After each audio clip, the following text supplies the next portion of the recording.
And business editor Richard Southern joins us now with more. Richard, I guess we have to be a little more patient before we can enjoy a drink on the patio here in Toronto. But one restaurant chain is getting ready and expanding its footprint.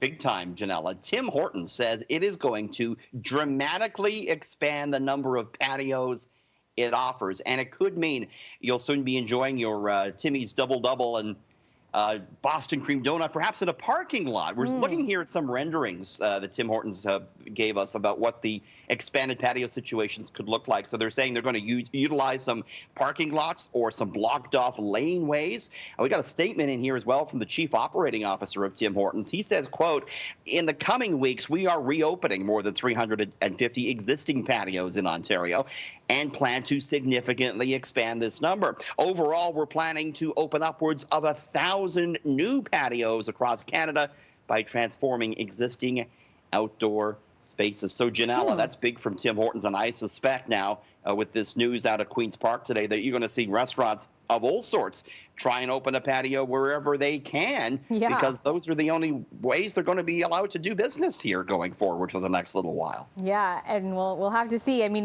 there's only, a couple months where we can enjoy those patios, right? So they'll want to make the most of that. Okay, while we wait for the restaurants to reopen, since we can't dine in, that has many of us using delivery services, and apparently we've been pretty generous. Yeah, we're tipping more on Uber Eats. I was talking to Uber today, and they told us that tips are up 55% since early March.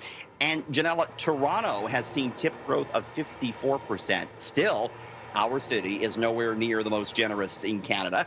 It's actually Quebec City that tops the list. Is the most generous tipping Uber Eats city, followed by Victoria and Sherbrooke. Montreal came in the 5th spot. Uber Eats says Canadians tend to tip more on Fridays and Saturdays. And interestingly enough, Janella, we tip the most when we're ordering Japanese food, followed by Thai and Italian for whatever reason. So interesting. Sushi makes us generous, apparently. Sure, why not? Sushi makes me happy. Maybe I'll splurge a little bit more on it. Why not? Interesting. Yes. Tip your Uber driver. Okay, so the markets crashed when this pandemic first hit, but that is a distant memory at this point, Richard. So this is like the biggest, I guess, business story right now, in that we pretty much recouped all of those losses we saw for stocks in late March and early April. The bell rang on Wall Street at 4 o'clock today, and Janella, the S&P 500 was back positive for the year. And the NASDAQ, it's at an all-time high today. This is the tech-heavy index, the NASDAQ, and it has been tech stocks that have really done the best. TSX not looking too bad as well. It was up 120 points today, cutting its year-to-date loss to 5%. Janella, traders are looking ahead to, all the economies that are starting to reopen, including Ontario. They're very hopeful. They're buying those beaten-up stocks like Carnival Cruise Lines, which was up 15% today. Janella, you and I are back just a little bit after 6:30. We're talking about this story about how patios are going to be reopening outside of Toronto this Friday before they open here at home. You and I are going to debate whether or not we should take off on the weekend, head out of town to get that haircut or that patio lunch. We'll talk about that after 6:30. All right, thanks so much, Richard. We'll see you then. Thanks.